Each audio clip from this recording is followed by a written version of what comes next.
a continuation into today. Let's just stop it there. For today, we are strictly and solely designated for the Tech Eagle session, which is now between 11 up to 12.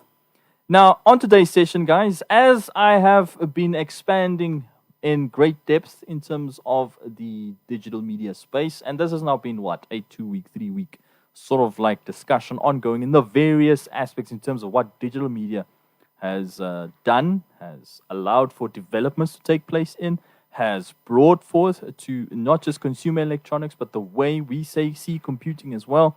And it all began, in essentialness with one small little discussion in terms of how digital media had sort of like been, changed the landscape for media overall. Now, in today's discussion, guys, where I left off yesterday was the physical hard storage, the storage capacity, the storage devices that have to do with, how we used to save things, where we currently still save our various files on, which is currently the two most used formats, firstly being the USB flash drive, or the flash drive, or the thumb drive, as it is known, and the SD card, which is just sort of like another, sort of like a different version of the thumb drive or the USB flash drive or the USB stick. Let's just keep it colloquially.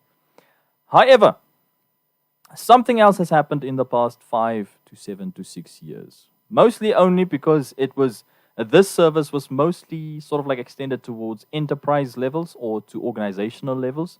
What I mean by that is it took away sort of like the physical floor space that you required as an organization to designate for servers, for storage capacity, for cooling. Because we have to understand, guys, if I could just give you a little bit of a background in terms of how, let's for example say, organizations that are dependent upon the constant data analysis and constant sort of like data transfers.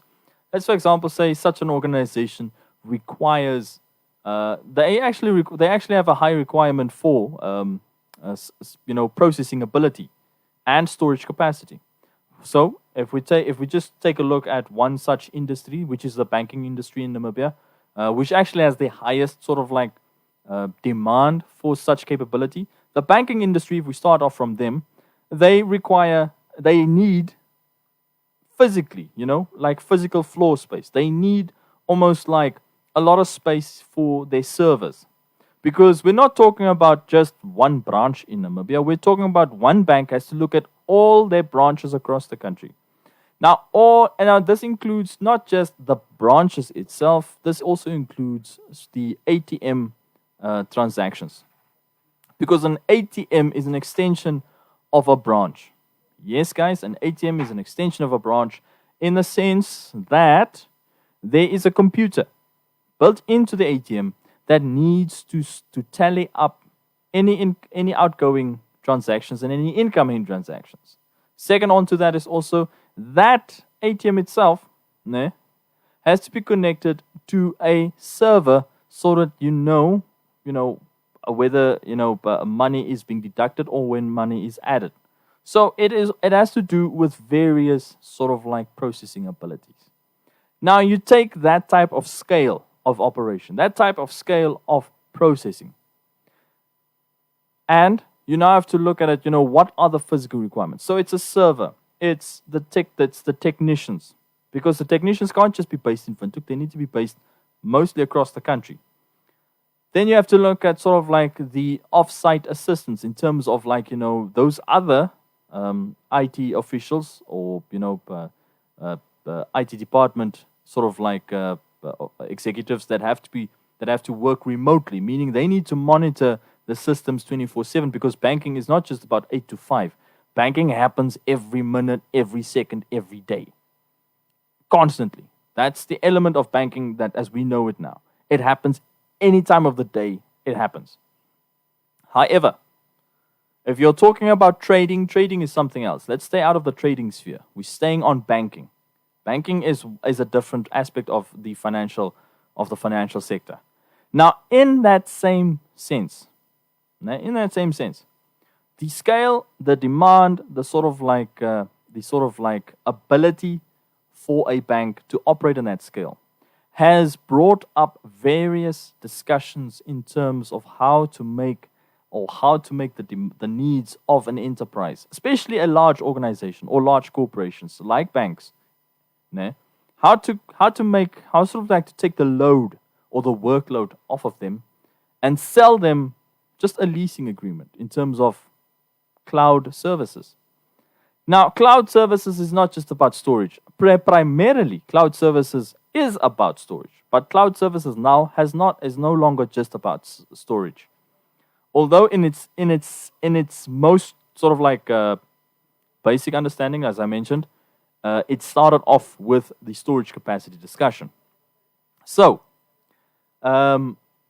just to indicate to you some of the benefits and what is cloud services, and if we have to start with that aspect, because we're looking at how digital, also like the digital space and digital media, has given birth to this cloud services, or to the notion of cloud services to come through. Because ultimately, guys, things will constantly evolve.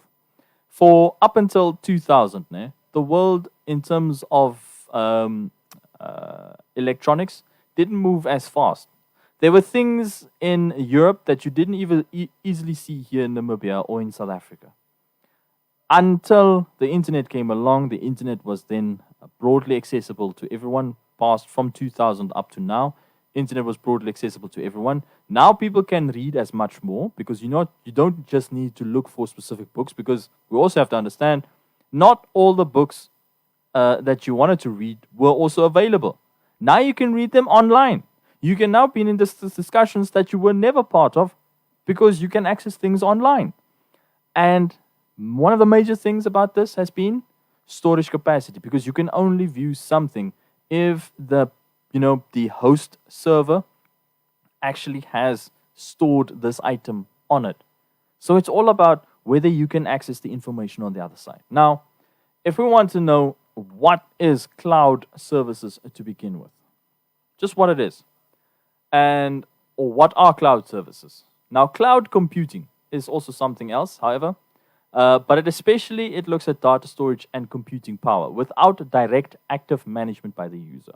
The direct active management that I spoke about was, for example, taking a bank that has to have a server room with air conditioning, and it needs to be and the servers need to be about 5 to 10 centimeters off the ground. It needs to stand on platforms, because there's cool air needs to travel under those servers.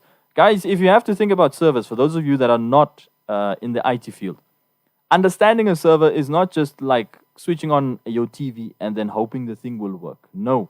Servers are slightly more, they're more, I would say, valuable in terms of what they do, because you have to think about a server as a pretty big computer that has to do not just storage, but also has to do a lot of other processing in some times. And, servers actually, they work around the clock. There's no time that you can switch off a server. Servers work and have to stay on around the clock. So they're actually built to last long. Now, cloud computing, as it is actually known as, is the on-demand availability of computer system resources, especially data storage and computing power. Now, we're going to get into sort of like these benefits and why media and entertainment sort of like companies or organizations or industries really need to be cloud native. What do I mean by cloud native? Meaning your whole enterprise as a media organization, or your whole enterprise as an entertainment organization, you should not be bungled up with worrying about, my physical server at home or the physical server at the office. And, as a media sort of like practitioner or an entertainment practitioner, you shouldn't be worried about that kind of thing, because cloud services should then allow you to sort of like, access your information on demand. Now, in the same vein, guys, I'm quickly going to take a short ad break. From that ad break, we'll come right back heading into our first discussion, looking at the benefits, or just looking at why media and entertainment companies, this is now in the digital media space, need to become cloud native. And then from that, we'll then look at the other further benefits in terms of cloud computing to go ahead with that. And this is also based upon the media aspect, but rather on customer case studies that look at sort of like this cloud aspect and how it sort of like transforms the media space. Now, we have to understand, guys, this is all under the aspect of digital media because this is sort of like a digital aspect. This is a digital discussion point. Now, from that, we'll quickly come back after this short ad break. Stay tuned. This is your Tech Eagle with me, Dwight, on your number one talk radio station of Eagle FM. To our valued listeners and all Namibians, we are living in unprecedented times which have seen some extraordinary steps being taken, some of which have suspended the most basic of human rights. And this is because for the first time ever since our country won its independence, we have been hit by a dangerous virus, which is a threat to our livelihoods, the COVID-19. The situation calls for us not to panic, but to work together and eradicate the spread of the virus. At Eagle FM, we urge you to always wash your hands with soap or use hand sanitizers, limit or avoid travel, and respect our laws and obey authority. We have the answer, and we will fight this the Namibian way. As Namibians, together as one Namibia, one nation. Let's stand together against COVID-19.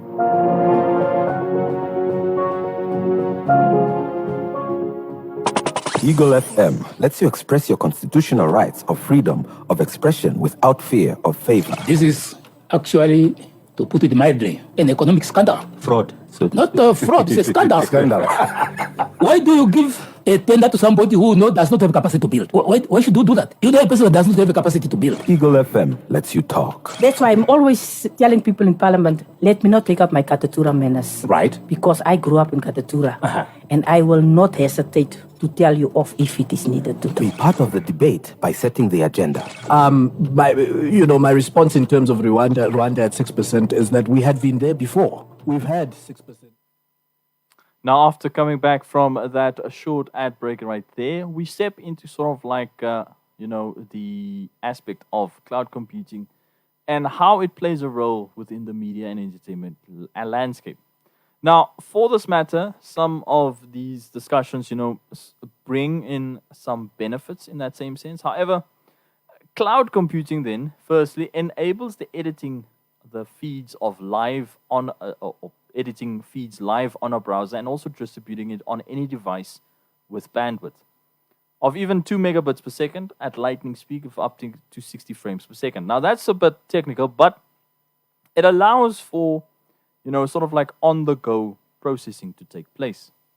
What does this mean? If you're, for example, within the sort of like print media, constantly updating your social media platforms like in the example, like what happens at live events and so on, things can happen on the go. If the event took place right now, it can be on social media platforms in the next minute. From the social media platforms, it can be cascaded to the websites, and from there on, you can get then further expanded discussions to take place in a more traditional sense, for i.e., either like what we have here on Eagle FM in our daily news bulletin slots, or also on our eVillager e-paper platform. Now, as you've now seen sort of like the cascading set up, the process, we take a look at the why can this be beneficial to the media, sort of like the media and entertainment industries. Because you have to understand, guys, digital media has disrupted.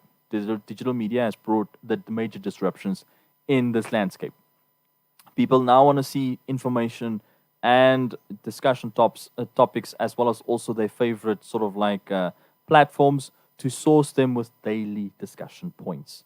So it's all about a daily feed of daily discussion points.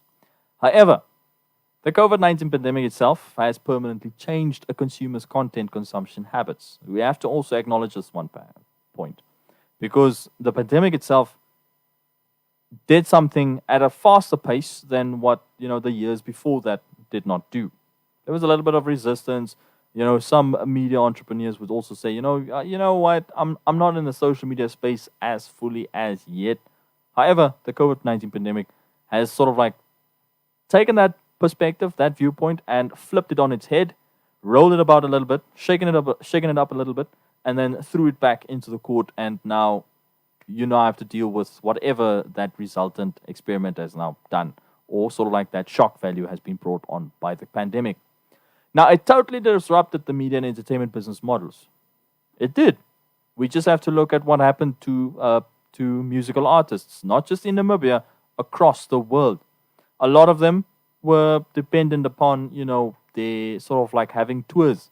A tour is where a musical artist visits various venues across within a year to promote an album or the songs, or the songs from an album that they created and that they released. Now, no more. So there's no extra income to make.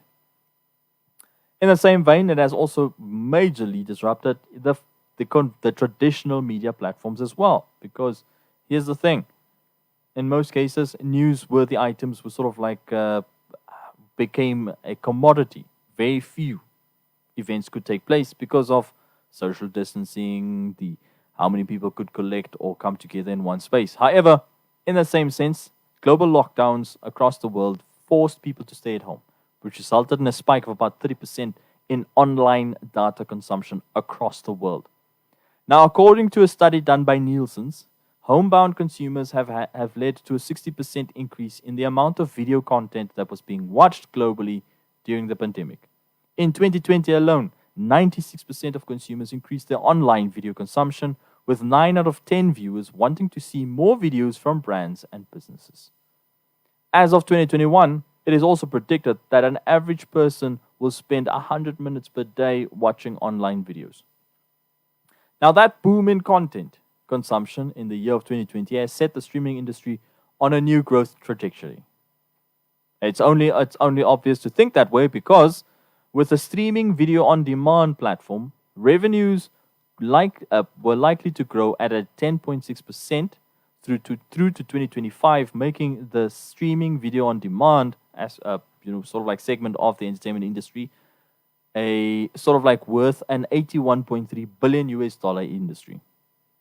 There has also been a paradigm shift in how entertainment companies deliver their content to consumers, from big screens to short form content.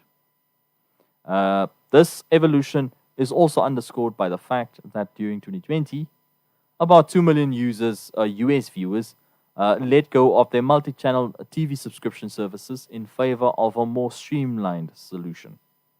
Remember the discussion I had last week, guys, in terms of, the streaming aspect or the streaming platforms? That was now last week Thursday, just to be sure. Last week Thursday, in terms of the digital media and the streaming, in the streaming sort of like, or what streaming is.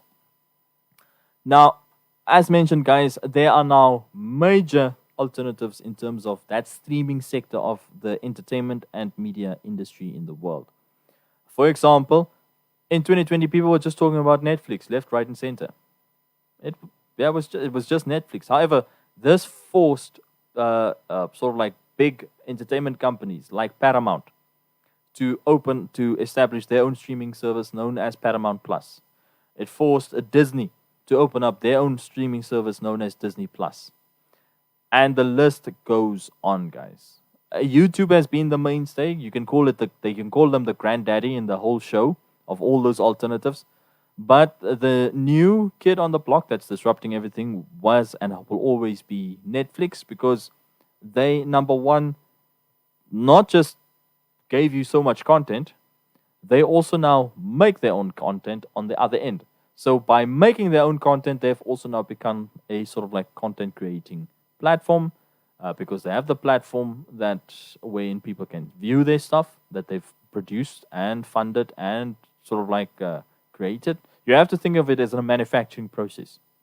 The entertainment industry, you have to think of it as a manufacturing process. This then is cascaded across the board in terms of where Netflix is strong in Korean content, guys. They are strong in Korean content. They've now branched out into the animation branch of entertainment, because they're now doing sort of like extensive seasons of anime, Japanese anime, Korean manhwa. I think there's also a bunch of Chinese animation. Second on to that is also they're now sort of like tapping back into the home industry. That's now the US and Canada, producing also a lot of their own American Canadian, British, sort of like content. They have a stronger foothold in Europe. They are producing their own European content now. So in that same sense, they've realized, yay, let's do all this and let's produce all this content. However, we're getting back to our Big Daddy discussion. You cannot produce that much content if you do not have the sort of like processing power, the storage capacity for your global audience or your global consumers. You cannot. So what has allowed them to sort of like be at the forefront, which YouTube already had been at the forefront for, but being at this forefront has allowed Netflix the aspect to reach any consumer around the world. This being cloud computing or cloud services for that matter. So, cloud services have seen a major sort of like uptake in terms of reaching consumers around the world. It's not just about us here in Namibia, guys. If you produce something and you put it on Netflix, or Netflix funds you as a content creator, meaning i.e. as a director or producer of a movie or a TV series or whatever, and it's on Netflix. It's on a cloud service, meaning anyone with an account, with a Netflix account, can access it from anywhere and watch it. They consume your content. Now, consumers themselves are fast changing their preferences towards new digital and media channels, with rising on-demand content being consumed through internet-connected devices, phones, smart TVs, tablets, computers, set-top boxes, gaming consoles, digital media players, as compared to the more traditional form of media such as your TV, print, and radio. Yes, guys, even us. We also face such an uphill battle in terms of these online and streaming platforms that all they do is make use of the cloud services that are already available there. In some cases, you can get cloud services from as far as Argentina, and you can be in Havana, there in Caratura. You can be there with your entertainment company, as long as you can afford it. Sometimes it's paid for services. Sometimes it's paid for. We have to understand that, guys, because what it then allows is everyone that has access to your content can watch it from anywhere in the world. Anywhere. You don't have to follow a traditional sort of like marketing concept. The marketing concepts that that I was exposed to in terms of understanding the marketing concept, because the marketing concept is sort of like the how do you call it? It's sort of like the dogma of understanding the product philosophy, the sales philosophy, the communication philosophy in all that sense, the pricing philosophy, your distribution philosophy. The marketing philosophy itself is the one that is the umbrella and overarching sort of like philosophy that takes it up. It's the principle. It's actually known as the principle. In terms of how to look at marketing itself, it's the overarching principle that takes everything into itself, everything into that one umbrella, and you sell it. Because in essence, the marketing principle dictates you have to look at developing a home market. However, in the media and entertainment space, it throws everything out of the window. Everything. Everything. It throws it out of the window. Why do I say this? Because if you have just one thing, that being the cloud services, or cloud storage, any content you put up there can be, like I mentioned, can be viewed by anyone across the world at any time across the world. It doesn't go off. It doesn't get switched off. Nowhere. Nowhere. Now, in the same space, these cloud services or entertainment and media companies that provide on-demand content to a consumer at such a speed has necessitated that media and entertainment companies need to move away from legacy production systems. Just what I mentioned. You have to move away from legacy or conventional ways of doing things, or from sort of like the traditional manner of the marketing principle. And you have to look at sort of like at a different on demand, being accessible anywhere, or being consumed at any place. Now, this has then inherently, which has inherently slowed and also inundated with multiple quality challenges, because you also have to take into effect, how good will your product be for various kinds of consumers, because your consumers are not just based upon the profile within a physical country or within a physical sort of like geographical block in, let's say, in Southern Africa. No. Now your consumers can be from Vietnam. Your consumers can be from Chile in South America. Your consumers can be from Tonga in the Oceania sort of like region. So it then depends on the type of quality, quality assurance, or, the aspect of supplying quality content in that same manner. However, taking it away, if we have to look at sometimes how business decisions or even sort of like organizational decisions are being done now, they also make use of these digital platforms that run on cloud computing services. For example, business conferences. These platforms extend the reach and the increase that everyone that needs to be involved in a discussion, no matter where you find yourself, what time of the day it can be, you can be still part and parcel of the discussion. You can still be. One of them as being this Zoom and Microsoft Teams, and there's another one that I heard of, Jitsi, I think, is its name. These are all the platforms that allow for your video conferencing capabilities. And remember, this is all under the umbrella of, the ongoing sort of like socio-economic and health, the sort of like strain of the COVID-19 pandemic.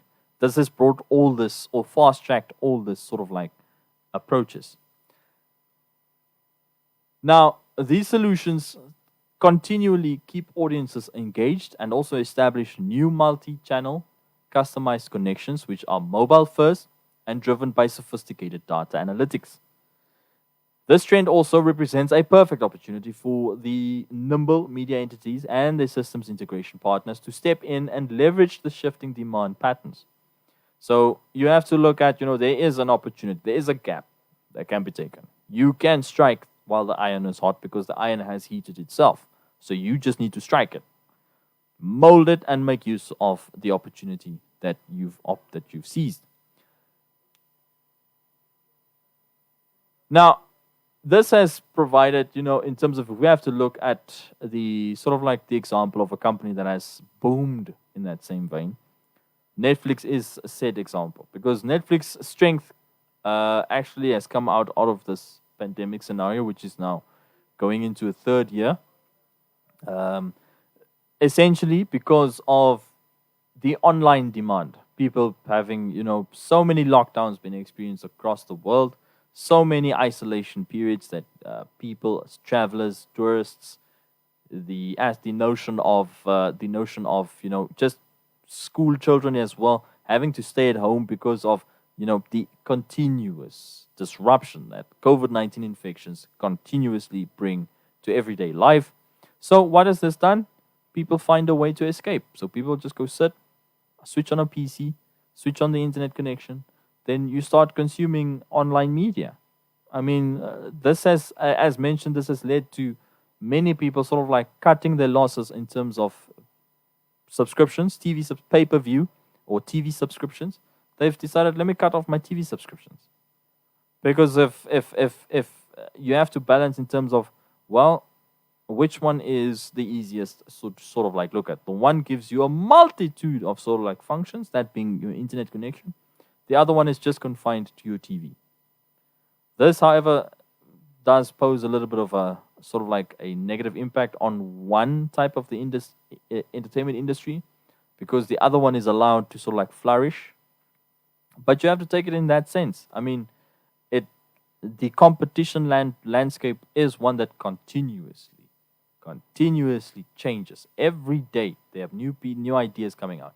Every day the platform or platforms like Facebook, Google, Twitter, even the ones that we don't know of, like the Chinese one, Weibo. These guys will continuously find ways of expanding their reach. And it's all based upon the cloud services aspect. It's all based upon the infrastructure at the bottom, the foundation infrastructure, which is that cloud services. Because we have to be honest, guys. You have to ask the question, sort of like that philosophical question. If I had to open up an internet company, or a company that is based with internet infrastructure, or that needs to make use of XYZ types of infrastructure, and I have an issue with, oh my goodness, how am I going to deal with my ICT question mark within my business proposal? First and foremost, if you're a small enterprise operating in this sense, you would go like, well, I don't have the extra capital to buy physical server boxes to stand at either my house or my flat or at the business premises that needs to be on. It needs to be on 24/7, meaning you will have a big electricity bill. Second on that is you need to have an air conditioner in that room where those server boxes are standing. You can't leave a window open. I mean, who's that dumb to leave a window open for a server? No. You will need an air conditioner. And that is now the downside. So you just imagine that investment in that direction for physical hardware or physical infrastructure. But if you sit there thinking, okay, in terms of budget analysis, if I have to look at, and I'm an entertainment company or I'm someone that tries to set up a platform in this digital space of things, wow, why don't I just make use of cloud services? Where the cost is totally negated, the only cost that you will face is a subscription, meaning a license agreement.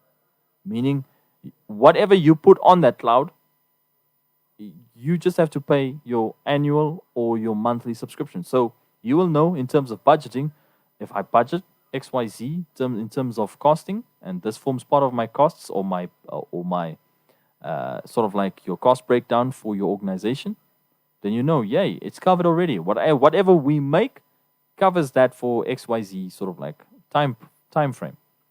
And then there you go. You're sorted. You're sorted in that same sense. You're sorted nonetheless. Because the major thing today, taking a look at what the pandemic has exposed, is people need content on demand. People need content on demand. They make use of this thing that they hold in their hands every day. For those of you that have your smartphones, they make use of this thing every day.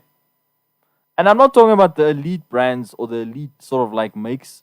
I mean, we're not here to brag about it. We're just here to look at the accessibility of information, how accessible it is. There is a plethora, there's an ocean, I'd say oceans of information out there. You can read about any topic, anywhere.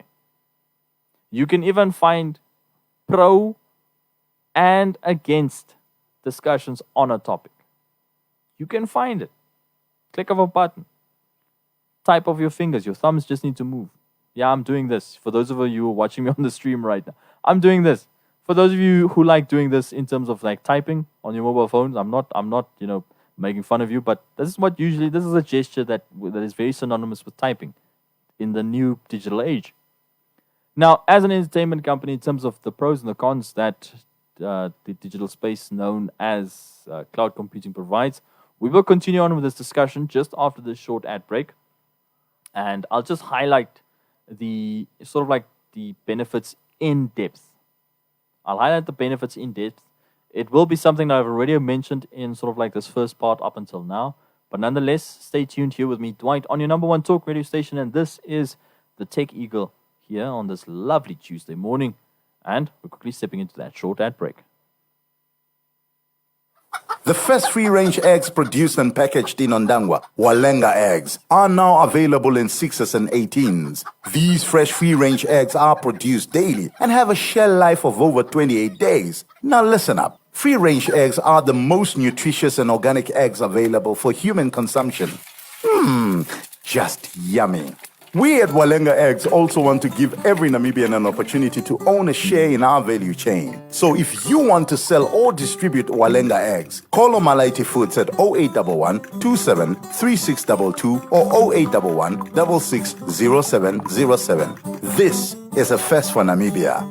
Walenga Eggs, the great white.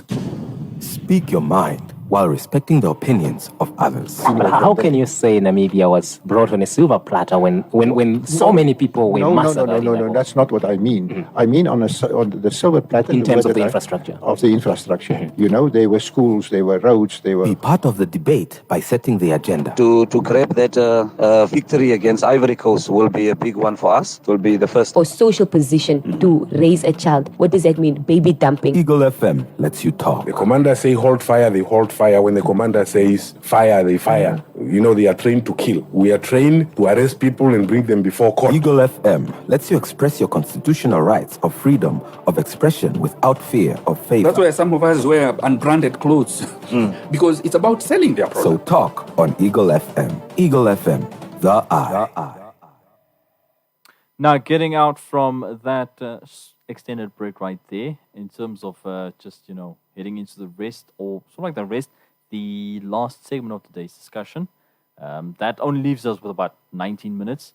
But at the same junction also, just to let you know, the lines are open for sort of like on-air discussions about cloud computing and so on. So you can come through on 083-288-401 if there's still a little bit of what you'd like to understand, how this can assist in terms of small to medium enterprises. However, you have to look at it in terms of cloud computing assists mostly the entertainment industry. In terms of other industries, guys, you actually have to sort of like look inwards in terms of what can be adapted and also what other approach can be taken. Because cloud computing essentially takes away the physical storage capacity that you were dependent on. It then substitutes it with a license agreement where you just need to access it every day. The most basic example of that is for those of us who bought Microsoft Windows. No, not Windows, sorry. Microsoft Office. The Office with the various applications in it. Your MS Word, MS Excel, and so on. That software seat, that package of things. The unfortunate thing has been that at that specific space is the one thing that I actually got a rude awakening in terms of cloud services, because all I was buying was access to the functions on a cloud. And one thing was quite certain, I didn't want to pay an annual license. I didn't want to pay it. But now it has changed actually that, it's actually for your convenience. However, to access your personal stuff is a drawback. If it's for your organization, you understand there's a benefit.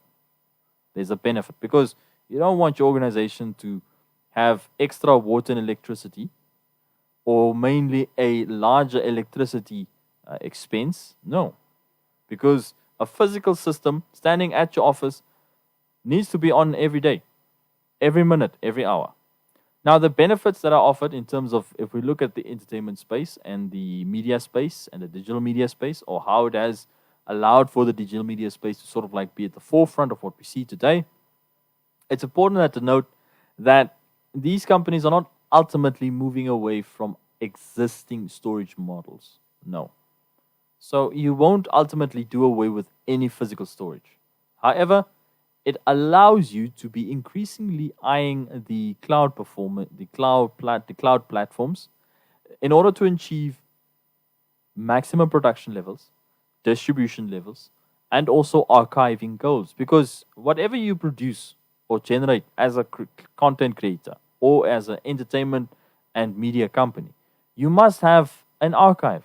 You must have a library of what you've produced, because when people need to look for things, it should be there. You can't just produce something in the air, just wah, and then place it in the air, just wah, and then no one knows what was said, when it was said, how it was said, who were the people saying what happened in this production, because they can't access it anymore. So there needs to also be sort of like a library, an archive of content that was generated. And this is what cloud services also provide. Primarily, as I mentioned, it's primarily about storage capacity.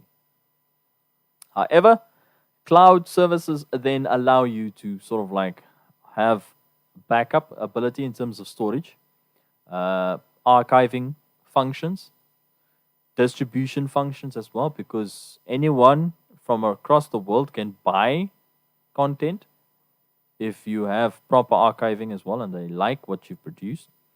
The cloud also delivers agility, unlimited scale, flexible consumption, privacy, security, and many other advantages to a media company or an entertainment industry. Now, if you make use, and we take a case study analysis, if you deploy cloud services, for example, in a media company or an entertainment company, you have one thing to look at. You have speed, meaning how quickly you can deliver content to a market. You have speed to a market. Now, a cloud enables media companies to quickly roll out new services, which has then also become critical in terms of how competitive, the media and the entertainment landscape has become. And this is a major element in terms of how competitive you establish yourself within the industry. Now, highly scalable and secure on-demand services aid in accelerating content production and also reducing workflow intervals by processing large content files and formats in the cloud. So the cloud or the cloud services can also provide you with some form of processing ability and capability. Now, to manage hundreds of video file workflows end-to-end, including ingest, transcoding, and distribution across the cloud and on-premises systems, you have a company known as Media Corporation or Media Corp, which is based in Singapore, and they're the largest media company in Singapore. We have to understand Singapore is just a city country. It's a city-state. They've recently gone through the digital transformation of its broadcast operations by using cloud solutions. It enabled MediaCorp to transfer digital assets quickly, providing workflow orchestration and also centralized view and control point to deliver content across its 35 brands for TV, radio, and OTT systems.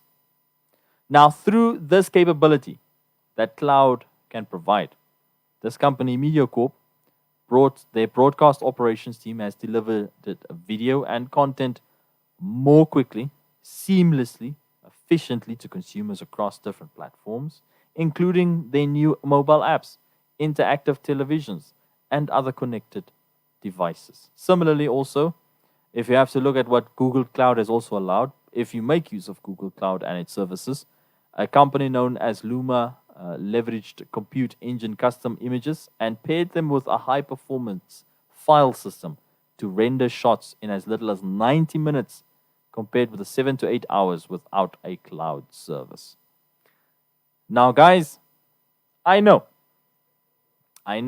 It's all about looking at the capability, sort of like what your requirements are if you're a small to medium enterprise, whether it be entertainment, whether it be any other service or industry that you operate within.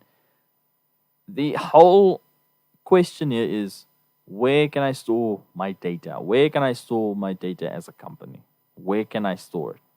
Or as a business practitioner? Where can you store your organization's data, your organization's information systems? Where? Now, based upon that approach, cloud services look more and more appealing. They do. Because you don't have to worry about processing at some stage.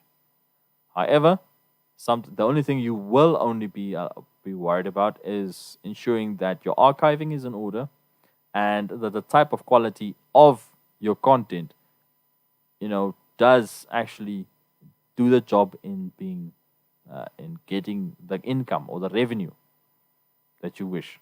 If you're in any other industry, you just have to make sure that your archiving and your storage capacity is up to date, your license agreements are up to date, and then it allows you to actually, to have it on demand, to have access to your information, your data on demand. It allows for that. It allows for that setting to come through. Now, as mentioned, guys, just to give you a rundown, if we look at those benefits that the cloud computing can provide: speed to market, quicker launch of newer monetization revenues, global scalability and reach, improved work group collaboration, meaning I can work on the same thing while my colleague on the other end at the same time can also be working on the same thing. So we can actually sort of like simultaneously complete our tasks, our work, and then deliver the product to the next phase quicker, meaning you scale down on time, on intervals of time. Second on that is also you have the opportunity to provide premium quality of engagement. So from all those aspects, cloud computing does provide one of those aspects. However, we only have 9 minutes left for today's program. However, guys, just specifying or branching out in terms of the improved work group collaboration. And this is mostly to do with in the sort of like digital media space where we find ourselves, because even here at Eagle FM, we have sort of like phases of producing our content as well. And in terms of when you look at the cloud, how it can allow and assist in some directions, for media companies, entertainment companies, even if you're sort of like even if you're just like a media company that just produces if you're an advertising company, even in that sense, an advertising company, what it allows you is the notion to sort of like have two people work on the same thing. So what does this mean? Improved work group collaboration. Now, in today's sense, the priority for media companies is all about data storage, raw footage, rough cuts, and the finished product in a highly secure and reliable environment. Because if you collect content, it's usually in the rough form. And it is in the rough form. But you don't want to discard things, or you don't want to throw it away, because you actually want to keep the work process close at hand and also store it in the same where the final product is. You also want to keep how the rough cuts, the raw footage and everything still in the same storage capacity, because why must you discard things? Even though you don't use it, or even though it wasn't part of the final product, you still need to keep the raw footage and the rough cuts. Now, in that same sense, if we're now talking about like an entertainment movie, apologies, not an entertainment movie, in an entertainment company. An entertainment company can be any type of company. It can even be an advertising agency. The same also in a media company. It can also be any type of corporation or venture, and it can also include an advertising agency in that same space and vein. Usually, you would have collected so much content initially, but you only use the final product in order what you show your sort of like your consumers, or what your consumers have to listen to, or what your consumers have to make use of. They can only see and consume the final product. However, the raw footage, the raw sound file, the raw sketches and pictures, those things are ultimately the things that are needed in terms of, so that what was the whole thing? What was the whole picture?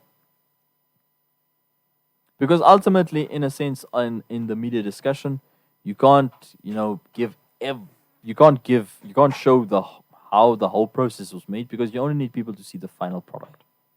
In that sense, the storage capacity is an essential element. Now, with the growing data demands and increasing real-time collaboration on workflows, a lot of these entertainment and media companies themselves have decided to centralize data depositories. Data depositories are almost like your servers. They're basically your servers with super fast cloud infrastructure in order to stay within schedules and budgets. Yeah, budgets are always assisted, guys. In any company, a budget is an ultimate thing. A budget dictates how long a project can be, how long you need to do things. Budgets are essential. And if you want to stick to a budget, you need to find the solutions that assist you in that same vein. In terms of the last element, the premium quality of engagement, that forms part of these benefits of cloud services. Now, resource-intensive activities have also become seamless today. Resource-intensive, meaning everything that you have at your disposal in order to create the content that you see online. You have to consider that as well. Now, thanks to all this, it's down to the advancements in cloud technology, with all the critical media-specific solutions now being available as out-of-the-box functionalities. A case in point is the AWS Media Services, which offers an easy way to create reliable, broadcast quality video workflows in the cloud, enhancing live and on-demand streaming qualities. Moreover, cloud-based AI-powered metadata tagging and content discovery solutions also deliver optimal and personalized viewer experiences, helping consumers with easy access to their preferred content. And it's all there. It's at the touch of a button. It's at the extension of your fingertips. It's right there. Now, on that same notion, it does sort of like wrap us up in terms of today's discussion point here on the Tech Eagle. However, we'll still be touching on heading into tomorrow's discussion, and just stay tuned as we will. We'll be sort of like venturing off, starting off with a new discussion, because the digital media discussion has been now quite well. I've exhausted it to its full extent. If we have to take it on that same note, however, the aspect of cloud services storage has been one of the most essential things, because they're the ones that has actually seen they've had the major sort of like revolutionary impact on conventional media, actually disrupting conventional media in that same sense and vein. And it has also led to sort of like, an offspin, and sort of like given a springboard to other organizations or other entertainment and media organizations to come about. However, in that same sense, as I mentioned, guys, the most popular of the digital media aspects has always been the cloud services that allow for sort of like on-demand content. This can be anything from your favorite book or your favorite print mediums, in terms of also social media platforms, because ultimately social media platforms are also associated with cloud services. We have to take note of that. They are not operating in isolation anyway. They do make use of cloud services themselves. It's just a question of for how long, because usually a social media or an internet companies like, for example, Google, they are now billion-dollar, if not trillion-dollar, but billion-dollar enterprises. And they would have done and scaled on in their own research and development, meaning they would have developed their own technology. They would have. We have to sit with that notion. They have, and they would have. So in that same sense, it has led to them making use of their own technologies, which has then also flowed out into the rest of the world, what we see now in terms of happening here on a global scale. From that note, let's also understand, guys, still stay safe, still look after yourselves during this COVID-19 pandemic. I know yesterday was Valentine's Day. I'm not someone that's much big on Valentine's Day, just to be honest. I'm just putting it out there. Not that it's important. However, let's just understand, guys, remember to stay safe. Remember to sort of like look after your personal health, that of your loved ones as well. And let's see each other again, same time, same place tomorrow here on your number one talk radio station of Eagle FM. And this has been Tech Eagle for this lovely Tuesday. Let's see each other again. To our valued listeners and all